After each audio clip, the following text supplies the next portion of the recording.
KBS admission 2026-27। बहुत सारे parents परेशान हैं कि हम अपने बच्चे का एडमिशन केबीएस स्कूल में कैसे करा सकते हैं। केंद्रीय विद्यालय में एडमिशन के लिए हमें क्या क्या करना होगा, वो कौन कौन सी कैटेगरी होती हैं जिस कैटेगरी के तहत हम अपने बच्चे के लिए अप्लाई कर सकते हैं, और हमारे लिए क्या सीट आरक्षित की गई है या नहीं की गई है, हम कैसे अपने बच्चे का एडमिशन केबीएस स्कूल में करवा सकते हैं। मैं आपको यही सब क्वेश्चंस के जवाब आपको इस वीडियो में देने वाला हूं। मैं अनुज जैन, आपका एडमिशन से। आप हमारी पूरी वीडियो जरूर देखें, हमारी वीडियो को स्किप ना करें, हमारे चैनल को सब्सक्राइब करना ना भूलें, ताकि आप अपने बच्चे को केबीएस एडमिशन आसानी से करवा पाएं। अब हम बात कर लेते हैं जो कैटेगरीज होती है, जो केबीएस एडमिशन में प्रमुख कैटेगरीज होती हैं। हम एक एक करेंगे, उस कैटेगरी के बारे में बात करेंगे कि किस कैटेगरी में कौन कौन से बच्चे आते हैं और किस किस को फर्स्ट प्रेफरेंस दी जाती है या प्रायोरिटी दी जाती है। सबसे पहली जो प्रायोरिटी कैटेगरी को दी जाती है, जो नंबर 1 पे आती है, वो सेंट्रल गवर्नमेंट के कर्मचारियों को ले आती है।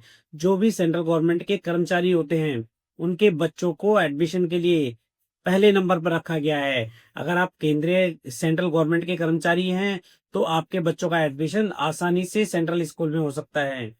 अगर आप आर्म फोर्सेस से हैं या रक्षा क्षेत्र से हैं, या चाहे वो आप एयरफोर्स से हो, चाहे वो आप आर्मी से हो, अगर आप किसी भी रक्षा क्षेत्र से जुड़े हैं, तो आप कैटेगरी 2 के अंतर्गत आते हैं और आप अपने बच्चे का एडमिशन केबीएस में करवा सकते हैं। तीसरे नंबर पे जो कैटेगरी आती है, वो स्टेट गवर्नमेंट के कर्मचारियों के लिए आती है।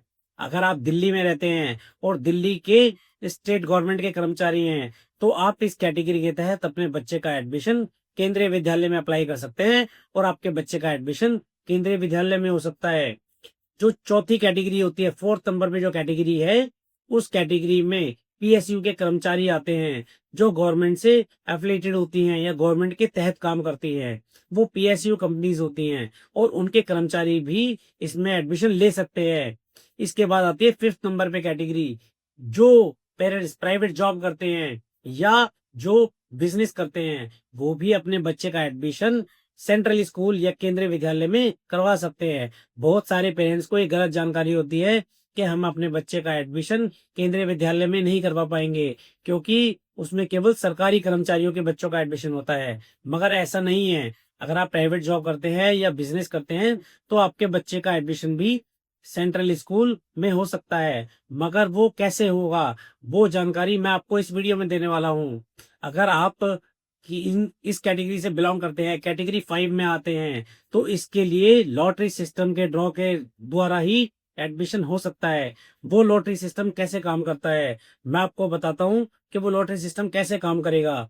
इन 4 कैटेगरी में एडमिशन होने के बाद अगर सीटें खाली रह जाती हैं, तो आपका लॉटरी सिस्टम से वो एडमिशन किया जाता है। उसके लिए आपको बच्चे का फॉर्म भरना बहुत जरूरी है। आप ये मत सोचिए कि आप सरकारी कर्मचारी नहीं हैं तो आपके बच्चे का एडमिशन केंद्रीय विद्यालय में नहीं हो सकता है।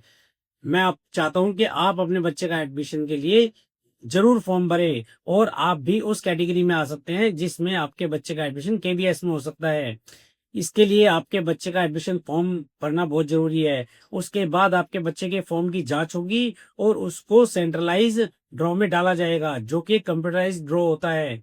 उसके लिए आप अभिभावक को भी वहां उपलब्ध रहना होता है या अभिभावक भी वहां उपलब्ध रह सकते हैं। वो लॉटरी सिस्टम पूरा पारदर्शी होता है, जिसमें जो भी लॉटरी सिस्टम में रैंडमली सिलेक्ट होता है, उसके बच्चे का एडमिशन सेंट्रल स्कूल में होता है।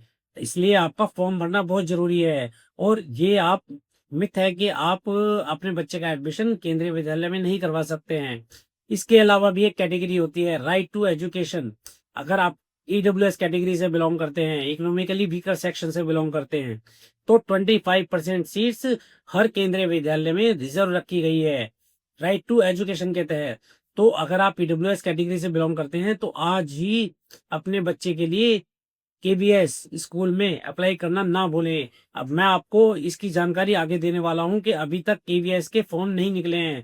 केबीएस स्कूल के फॉर्म एडमिशन के लिए रजिस्ट्रेशन स्टार्ट होने वाले हैं जल्दी। इसके लिए हम समय समय पर अपने यूट्यूब पर वीडियो देते रहेंगे और आपको इन्फॉर्म करते रहेंगे। जैसे आपको फॉर्म भरने में कोई परेशानी ना हो, आप कैसे फॉर्म भर सकते हैं, आप किस कैटेगरी में फॉर्म भर सकते हैं, आपके लिए क्या क्या चीज जरूरी है जिससे आपका फॉर्म रिजेक्ट ना हो, और क्या जानकारी आपको जरूर होनी चाहिए।